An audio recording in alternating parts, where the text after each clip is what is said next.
panganganak. Masayang ibinahagi ng actress-host na si Pauline Luna ang larawan ng kanyang bagong silang na anak na pinangalanan nilang si Moki.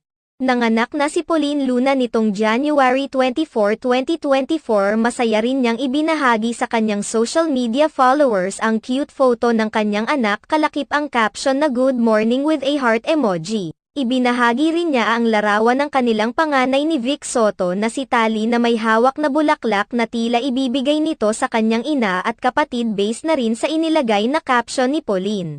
Ayon kay Pauline, ang bulaklak ay para sa kanila mula sa best ate in the world. May ilang pang mga kaibigan si Pauline Luna na nagbigay din ng flowers kay Pauline Luna bilang pagbati rito sa kanyang matagumpay na panganganak. Kamakailan lamang ay ibinahagi ni Pauline Luna sa kanyang Instagram account ang isang larawan na aniya ang huling larawan niya na isa siyang buntis.